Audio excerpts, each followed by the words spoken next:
جی السلام علیکم، بسم اللہ الرحمن الرحیم۔ آج ہم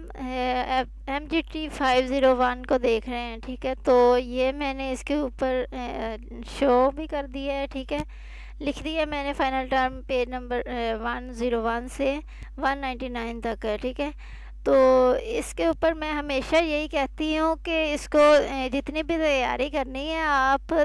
کبھی بھی فائنل ٹرم جو جتنے بھی دوسرے ہوتے ہیں نا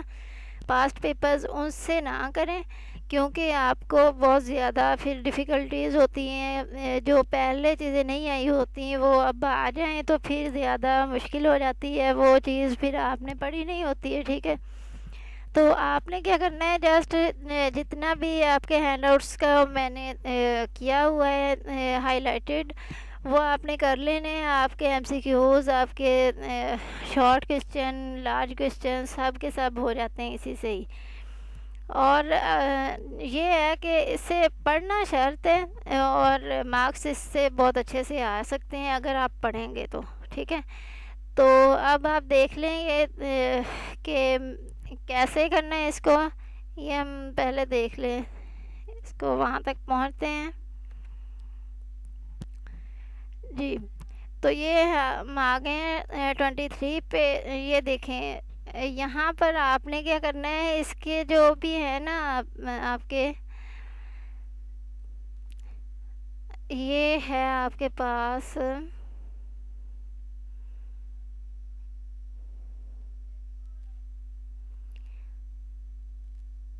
لرننگ یہ جیسے ہے نا آپ کا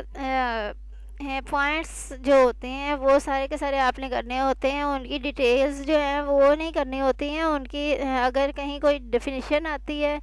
جو کوئی اسپیشل کوئی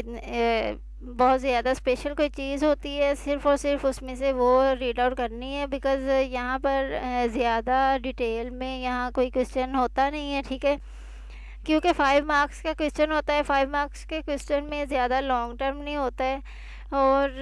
اسی طرح سے اگر کوئی پیراگرافک میں بھی ہوتا ہے تو وہ بھی اتنا لمبا چوڑا آپ نے نہیں لکھنا ہوتا ہے،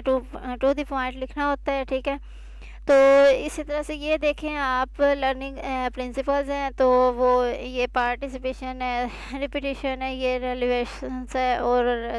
ٹرانسفیرنس ہے، فیڈ بیک ہے، اسی طرح سے یہ سارے کے سارے جو ہیں آپ نے یہ کرنے ہیں، ان کے پوائنٹس کر لینے ہیں، ٹھیک ہے۔ اور ان کو پوائنٹس کو اچھے سے کرنا ہے یاد آپ نے، اور باقی کی چیزوں کو آپ نے ایک دفعہ دیکھ لینا ہے اور سمجھ لینا ہے، سمجھنے کی کوشش زیادہ کرنی ہے۔ جب آپ سمجھ لیں گے تو وہاں پر آپ کو جو ہے اس کی رٹے بازیوں کی ضرورت نہیں پڑے گی، آپ جسٹ وہاں دیکھیں گے کہ یہ چیز ہے، اس میں یہ چیزیں آتی تھیں، آپ اس میں جو ہے اپنی طرف سے اپنے لینگویج میں لکھ سکتے ہیں ان کو، ٹھیک ہے۔ اور اس کے لیے آپ کی جو ہے انگلش بھی بہتر ہونی چاہیے، اور اگر آپ اس کے جو ہے لیکچرز یونی کے لے لیتے ہیں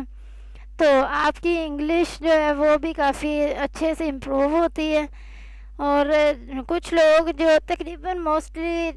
جو ہوتے ہیں ان کے جابز ہوتی ہیں، ٹھیک ہے، تو وہ اپنے لیکچرز کو زیادہ ٹائم نہیں دے پاتے، لیکن یہ ہے کہ پھر بھی اگر جو بھی ٹائم ہوتا ہے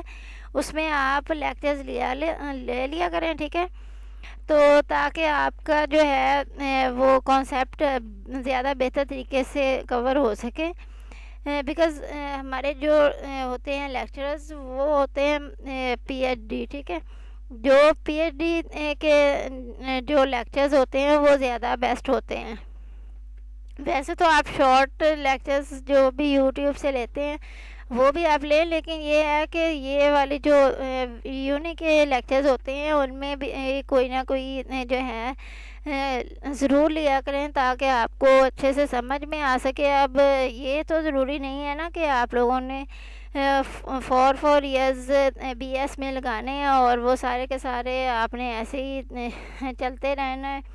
پھر آپ اگر آگے جائیں گے تو آپ کو انگلش کی سمجھ نہیں آئے گی، کوئی بولتا ہے تو اس کی سمجھ نہیں آئے گی۔ اگر آپ ہمارے جو لیکچررز ہیں ان کو سمجھنے کی کوشش کریں گے تو آپ کو آگے جا کے بھی کوئی پرابلم نہیں ہوگا۔ یہ جو ہے اس میں نے اس کے بعد یہ دیکھیں HRD ہے ہیومن ریسورس ڈیولپمنٹ. اسی طرح سے یہ جو ہے ہمارے پاس بہت ساری ایبریویشنز ہوں گی, ٹھیک ہے, تو یہ آپ نے انہیں کور کرنا ہوگا, یہ آپ نے اچھے سے یاد کرنا ہے, ٹھیک ہے. اور اس کے علاوہ جو ہے, ٹھیک ہے, سارا کچھ میں نے آپ کو بتا دیا ہے. اور اس میں یہ جو چیز ہے کی ٹرمز جو ہیں ہر لیکچر کے بعد آتی ہیں, ٹھیک ہے, یہ آپ نے بہت اچھے سے کرنی ہے. یہ آپ کے شارٹ کوسچنز میں بھی اور آپ کے جو MCQs ہیں ان میں بھی ہیلپ فل ہوں گی. اللہ تعالیٰ آپ سب کو کامیاب کرے, آپ کو مارکس اچھے دیں اور آپ سب کو پڑھنے کی توفیق دے. ٹیک کیئر اینڈ اللہ حافظ.